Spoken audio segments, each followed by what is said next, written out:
नमस्कार, आप देख रहे हैं दिल्ली ग्लो न्यूज और मैं हूं आपके साथ सपना। चलिए रुक कर लेते हैं आज की बड़ी खबरों की ओर। कानपुर बिल्हौर के चंद्रशेखर आजाद नगर निवासी एक नवविवाहिता की संदिग्ध हालत में मौत हो गई, जिसके पीछे दहेज प्रताड़ना का मामला सामने आ रहा है। मृतका की मां ने ससुराल पक्ष पर गंभीर आरोप लगाए हैं, जिसके अनुसार विवाह के बाद से ही उनकी बेटी को दहेज के लिए प्रताड़ित किया जा रहा था। मृतका का विवाह वर्ष 2024 में इंदिरानगर निवासी आरिफ खान पुत्र हामिद से हुआ था। पीड़िता की मां के अनुसार विवाह के कुछ ही दिनों बाद ससुराल वाले थार गाड़ी की मांग करने लगे और दहेज की मांग पूरी न होने पर लगातार मानसिक और शारीरिक यातना दी जाती रही। हालात बिगड़ने पर जब मृतका बीमार हुई तो ससुराल वालों ने उसे इलाज से वंचित कर दिया। मायके पक्ष के हस्तक्षेप के बाद पीड़िता को बांगरमऊ के एक निजी अस्पताल में भर्ती कराया गया, जहां कथित रूप से झोला छाप डॉक्टर से पित्त का ऑपरेशन कराया गया। ऑपरेशन के बाद हालत और बिगड़ गई, जिसके बाद ससुराली जन महिला को मायके में छोड़कर भाग गए। कुछ समय बाद महिला की मौत हो गई। मृतका की मां ने शव को पोस्टमार्टम कराने की मांग की है, लेकिन ससुराल पक्ष शव को निजी कब्रिस्तान में दफनाने ले गए। मृतका की मां थाने के चक्कर लगाती रही, लेकिन बिल्हौर पुलिस ने मामले में कोई ठोस कार्रवाई नहीं की। न्याय न मिलने पर पीड़िता की मां ने अब कानपुर पुलिस कमिश्नर से न्याय की गुहार लगाई है। उन्होंने पुलिस कमिश्नर को दिए शिकायती पत्र में अस्पताल संचालक समेत ससुराल पक्ष पर दहेज हत्या का आरोप लगाते हुए रिपोर्ट दर्ज कर कड़ी कानूनी कार्रवाई की मांग की है। स्थानीय लोगों में घटना को लेकर रोष है और अब सभी की निगाहें पुलिस प्रशासन पर टिकी है कि क्या पीड़ित परिवार को इंसाफ मिलेगा। और सुनवाई नहीं कर रहे थे। कह रहे जब हमारी बहन नहीं कह रही है तो हम आगे कैसे बढ़े, हम कहाँ दिखाएं जाए। और जिस रोज उसके हम लोग गए हमने कहा इसका इलाज कराओ, ये कहीं अंदर कोई बात हुई गई तो इसको इसके जिम्मेदार कौन होगा। फिर इनकी बहन ने कहा कि हम एक जगह बात करके आए हैं वहाँ बांगर में, वहाँ हम हॉस्पिटल में लेके जाएंगे। तो उन्होंने हमसे कहा नहीं कि मेरे साथ चलना। हम हमारी बिटिया ने चुप्पे से कहा अम्मी तुम मेरे साथ चल रहे। हम चुप्पे से जबरदस्ती बेड लिए पहुँचे। हमें हॉस्पिटल अच्छा नहीं दिखा। हमने इन्हें बुलाया कि यहाँ अच्छा इलाज नहीं, ना अच्छे डॉक्टर है, ना कोई ऑक्सीजन है, ना कोई मशीनें हैं, ना कोई डॉक्टर दिख रहा। कहने लगे हम डॉक्टर लखनऊ से मंगाएंगे, MBBS डॉक्टर मंगाएंगे कहने लगे। फिर हमें भरोसा हो गया शायद अच्छा हो जाए। हम लोग MBBS देखते रहे हमें कोई MBBS दिखे नहीं। अंदर कमरे में आदमी बोल रहे। जब ऑपरेशन हो गया उसके बाद में मेरी बिटिया का हालत बिगड़ना शुरू हो गई। जब बिटिया का हालत सब बिगड़ना शुरू हो गई, बिटिया का हमारे हम कह रहे डॉक्टर साहब देखो ये लोग नहीं देख रहे ना सुन रहे। और बहन बनोई भी आई है, उसने भी ना सुनी, ना आदमी ने सुनी।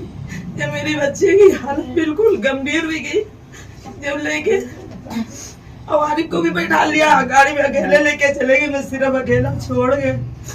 उमन बिटिया हमारी हालत बहुत बुरी हुई गई। जब बिटिया मेरी उधर से वापसी में रास्ते में मेरे घर पे छोड़ दिया। हम लोगों ने कहा कि हम अपना पोस्टमार्टम कराएंगे, तुमने कुछ कर दिया। कहने लगे हम अपने घर पे कराए। बहुत से लोग उनके यहाँ के इलाके खाएंगे घूमते पर के और हमारे बच्चे को छीन लेंगे। वहाँ मिट्टी कर दी जाए जल्दी से जल्दी। मेरे बच्चे बम्बई में थे, आ भी नहीं पाए थे। पोस्टमार्टम नहीं कराया आप बच्चे? उन लोगों ने नहीं कराया, हमसे छीन लेंगे जबरदस्ती। तो आपने पुलिस से शिकायत की? हमने करी पुलिस से शिकायत। हम गए, हम नंगे पैर भागते हुए गए, एक एप्लीकेशन लिखवाया जल्दी में और हमने पुलिस को दिया। कहने लगे ऐसे देखा, कहने लगे जाओ तुम्हारा काम हो जाएगा। हमने 2 रोज इंतजार देखा, कोई पुलिस वाला मेरे घर नहीं आया। उनके लोगों का जो भी हो लेन देन ये हमने देखा नहीं, लेकिन पुलिस आई कि उन्हें कुछ तो बजे आए, कुछ तो बजे हुए। आप क्या चाहती हैं? आप क्या चाहती हैं? हम अपना बिटिया का इंसाफ चाहते हैं। उनको जेल होना चाहिए। 3 लोग हैं उसमें, समा, आरिफ, इंतजार। आपकी बिटिया क्या नाम है? स्कीम। कहाँ शादी की थी आपने? गुमटी खुदगड़ा है, इंदिरानगर वहाँ शादी की थी। हाँ, 1 साल 10 दिन में थे। 2 महीने का 3 महीने 2-3 महीने का बच्चा जितने का तो छोटा 2 महीने तक का है। बच्चा भी छोटा सा है। बच्चे का हाल बुरा कर दिया। ये तबीयत खराब होने से पहले भी कोई आपसे कोई मांग करते थे? दहेज की बिटिया से कहा होगा। बिटिया हमें छुपाती थी, अभी इन लोगों से बताने लगी। कल हमसे कहते चैन नहीं मिली और हमें तो 4 पहिए की गाड़ी मिलती तो हमने तुम्हारे यहाँ शादी करके पछता रहे हैं। और तुम बीमार भी रहती हो। ऐसे कर के ताने देता था। जब बेटी को अस्पताल ले गए तो क्या कहा, कौन सी बीमारी है, कुछ बताया था क्या? पित्ते में पथरी है, पथरी का उसका इलाज कराने ले जा रहे हैं। हमने लोगों ने जबरदस्ती किया, वो तो ले ही नहीं जा रहे थे। अच्छा। वो अपनी बहन कह रही थी ये इंतजार है, ये समय है, जो जो कहेंगे वो करेंगे।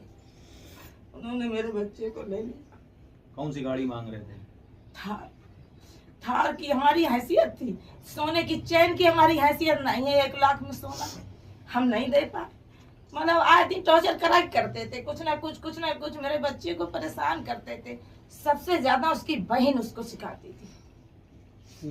उसकी बहन ने जो भी करा, उसकी बहन ने साथ में, और इंतजार उसका आदमी है उसमें, वो भी उसका साथ दे रहा है। बहन का क्या नाम है? समा नाम है, और बहनों का इंतजार नाम है। अच्छा, आपके दामाद का क्या नाम है? आरिफ खान। और उनके बाद का नाम उन्हें मुन्ना नाजिर कहा जाता, नाम दूसरा है हामिद खान, ऐसे कुछ नाम है। मेरे बच्चे की सत्यानाशी कर दी है। हमारा बच्चा चला गया, अब तुम्हें सबको सुकून मिला।